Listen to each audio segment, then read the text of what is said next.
हरे कृष्णा। कल की कथा में हम आगे चलते हैं। गणेश्वर जी ने जब इस प्रकार कहा तो गणेश जी से की बात सुनकर महादेव जी ने कहा, बेटा, जिस प्रकार ये शुभ कार्य बाण के श्रवण गोचर ना हो वैसा ही प्रयत्न तुम्हें करना चाहिए। इधर चित्रलेखा तुरंत ही द्वारका को चल पड़ी। श्रीहरि का वह भवन यद्यपि सबके लिए दुर्लभ्य था, तथापि वह अनायास ही उसमें प्रवेश कर गई। वहां अनिरुद्ध नींद में सो रहे थे। उसने योग बल से हर्षपूर्वक उन्हें नींद से मते हुए बालक को उठाकर रथ पर बिठा लिया।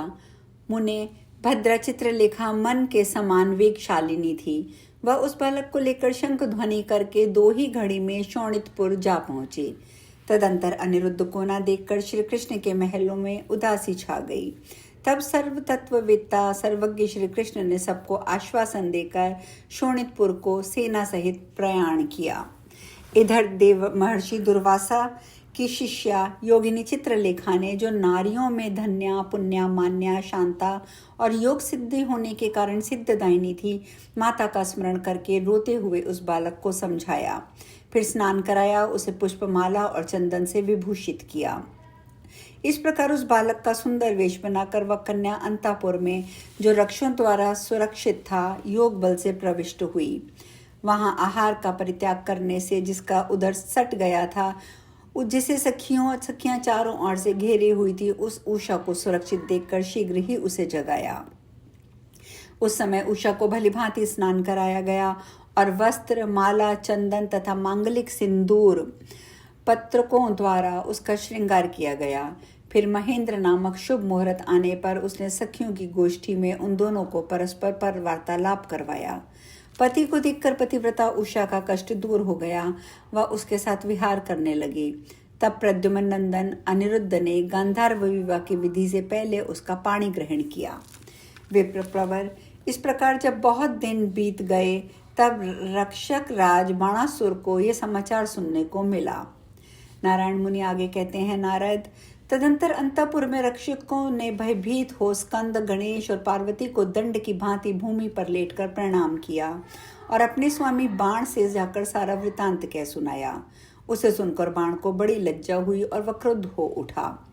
उस समय शंभु, गणेश, स्कंद, पार्वती, भैरवी, भद्रकाली, योगनिया, आठों भैरव, एकादश रुद्र, भूत, प्रेत, कुष्मांड, बेताल, ब्रह्म, राक्षस, योगेंद्र, सिद्धेंद्र, रुद्र, चंड आदि तथा माता की भांति हितैषणी करोड़ों ग्राम देवियां, वे सभी उसके हित के लिए बराबर मना कर रहे थे।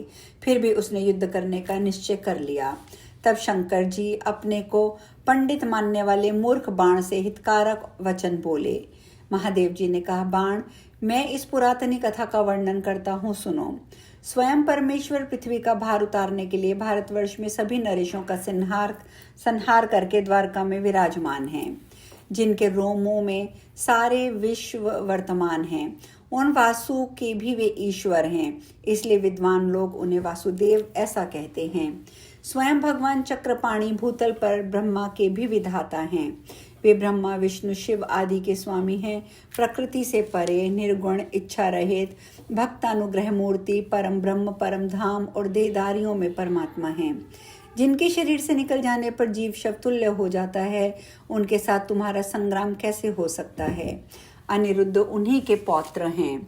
वे महान बल पराक्रम से संपन्न हैं और क्षण भर में अकेले ही तीनों लोगों का संहार करने में समर्थ हैं।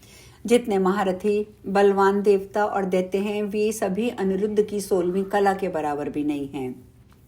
जिन 2 व्यक्तियों में समान धन हो, जिनमें बल की भी समानता हो, उन्हीं दोनों में विवाह और मैत्री शोभा देती है। बलवान और निर्बल का संबंध उचित नहीं होता। तुम्हारे पिता महारथी बलि ने दैत्यों के सारभूत और श्रीहरि की कला थे। उन्हें भी जिसने क्षण भर में सुतल लोक में भेज दिया, उन्हें वृंदावनेश्वर परम पुरुष परिपूर्णतम परमात्मा श्री कृष्ण के सभी जीव अंश कलाएं हैं। पार्वती बोली, बाण, ब्रह्मा, महेश, शेष और ध्याननिष्ठ भक्त रात दिन अपने हृदय कमल में उन सनातन भगवान का ध्यान करते रहते हैं। सूर्य, गणेश और योगिंद्रों के गुरु शिष्य उन ऐश्वर्यशाली सनातन परमात्मा के ध्यान में तल्लीन रहते हैं। सनत कुमार, कपि, नर, नारायण अपने हृदय कमल में उन सनातन भगवान का ध्यान करते हैं। मुनेन्द्र, सिद्धेंद्र, योगेंद्र ध्यान द्वारा अप्राप्य उन सनातन भगवान के ध्यान में निमग्न रहते हैं। जो सबके आदि, सबके कारण, सर्वेश्वर और परात्पर हैं, उन सनातन भगवान का सभी ज्ञानी ध्यान करते हैं। तदंतर गणेश और स्कंद ने भी बाण को श्री कृष्ण की महिमा को भली भांति समझाया। अंत में कोटरी बोली, वत्स, धर्मानुसार मैं तुम्हारी माता हूँ, अतः मैं जो कुछ कहती हूँ उसे श्रवण करो। दुष्ट पुत्र से भी माता पिता को पद पद पर दुख ही होता है। दूसरे के द्वारा ग्रहण की गई वह कन्या उषा अब दूसरे को देने के योग्य नहीं है। अतः जो श्री कृष्ण के पौत्र और प्रद्युम्न के पुत्र हैं, उन महान बलशाली अनिरुद्ध को स्वेच्छानुसार अपनी कन्या का दान कर दो। इस समय तुम्हारी कोई रक्षा नहीं कर सकेगा। मुने कोटरी की बात सुनकर अभिमानी दैत्य श्रेष्ठ बाण कुपित हो उठा। वह रथ पर आरूढ़ हो उस स्थान के लिए प्रस्थित हुआ जहाँ श्री हरि के पौत्र अनिरुद्ध विराजमान थे। उस समय भक्त वत्सल शंकर की आज्ञा से स्कंद सेनापति होकर उनके साथ चल दिए। स्वयं शिव और गणेश ने बाण के लिए स्वस्ति वाचन किया। पार्वती और कोटरी ने उसे शुभ आशीर्वाद दिया। आठों भैरव, एकादश रुद्र, ये सभी हाथों में शस्त्र धारण करके युद्ध को तैयार हुए। इसी बीच एक दूत ने, जिसे पार्वती देवी और बाण पत्नी ने भेजा था, तुरंत ही जाकर अनिरुद्ध को इस समाचार की सूचना दी। दूत बोला, अनिरुद्ध उठो, पार्वती का ये मंगल वचन श्रवण करो। उन्होंने कहा है, वत्स, कवच धारण कर लो और बाहर निकलकर युद्ध करो। यह सुनकर उषा भयभीत हो गई और वह डर के मारे रोती हुई सती पार्वती का ध्यान करने लगी। बोली, हे महामाये, मेरे मनोमीत प्राणेश्वर की रक्षा करो। यद्यपि ये निर्भय हैं, तथापि इस महाभयंकर संग्राम में इन्हें अभय दान दो। तुम्हें जगत की माता हो, अतः तुम्हारा सब पर समान स्नेह है। तत्पश्चात ऐश्वर्यशाली अनिरुद्ध ने कवच पहनकर हाथ में शस्त्र धारण किए और उषा द्वारा दिए गए रथ को पाकर वे उस पर हर्षपूर्वक आरूढ़ हुए।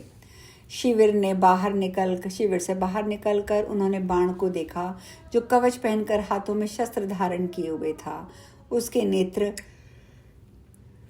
क्रोध से लाल हो रहे थे। अनिरुद्ध को देखकर प्राण और क्रोध से भर गया। वह उस घोर संग्राम के मध्य प्रज्वलित होता हुआ शोक्तियां उगलने लगा। उसने भांति भांति से श्री कृष्ण के चरित्र पर दोषारोपण करके उनकी निंदा की और अनिरुद्ध को उसका विवेक पूर्वक खंडन करके श्री हरि कृष्ण की महिमा का वर्णन आरंभ कर दिया। बाण ने कहा, अनिरुद्ध, तुम बड़े बुद्धिमान हो, ये तुम्हारा कथन सत्य है। शंभु ने भी ऐसा ही बतलाया था। अब तुमने जो ये कहा है कि महाभागा द्रौपदी शंकर जी के वरदान से 5 पतियों की प्रिया थी, यह वृतांत मुझे विस्तार पूर्वक वर्णन करो। साथ ही ये भी बतलाओ कि पहले शंभर ने तुम्हारी माता रति का किस प्रकार अपहरण किया था, उसने देवताओं को पराजित कैसे किया था, देवगणों ने किस तरह रति को उसे प्रदान किया था। अनिरुद्ध बोले, बाण, मेरी बात ध्यान से सुनो। एक समय की बात है, पंचवटी में श्री रघुनाथ जी, सीता जी और लक्ष्मण जी के साथ सरोवर में स्नान करके उनके रमणीय तट पर बैठे हुए थे। उस समय हेमंत का समय था, अतः उन्होंने सीता जी से कहा, प्रिय, इस समय अत्यंत स्वादिष्ट निर्मल जल, अन्न, मनोहर व्यंजन, सारी वस्तुएं अत्यंत शीतल हैं। यूं कहकर उन्होंने फल संग्रह किया और हर्षपूर्वक उन्हें सीता को प्रदान किया। तत्पश्चात लक्ष्मण को लेकर पीछे स्वयं प्रभु ने भोग लगाया। लक्ष्मण ने ये फल और जल ले तो लिया, परंतु खाया नहीं, क्योंकि वे सीता का उद्धार करने के लिए मेघनाद का व्रत करना चाहते थे और उनको ये पता था कि जो 14 वर्ष तक ना तो नींद लेगा ना भोजन करेगा, वही योगी पुरुष उस रावण कुमार मेघनाद को मार सकेगा। इसी बीच कमल लोचन राम का दर्शन करने के लिए कृपानिधि अग्नि ब्राह्मण का वेश धारण करके आए और कर्णपटु भविष्य वचन कहने लगे। अग्निदेव ने कहा, महाभाग राम, मेरी बात सुनो और सीता की भली भांति रक्षा करो। क्योंकि पाक्तन कर्मवश दुर्निवार्य एवं दुष्ट राक्षस रावण 7 दिन के भीतर ही जानकी को हर ले जाएगा। भला विधाता ने जिस प्राक्तन के कर्म को लिख दिया है उसे कौन मिटा सकता है। चारों देवताओं ने भी ये कहा है कि देव से बढ़कर श्रेष्ठ दूसरा कोई नहीं है। आज हम कथा में यहीं विश्राम लेंगे। आगे भगवान श्री राम क्या उत्तर देते हैं चर्चा कल करेंगे। हरे कृष्णा।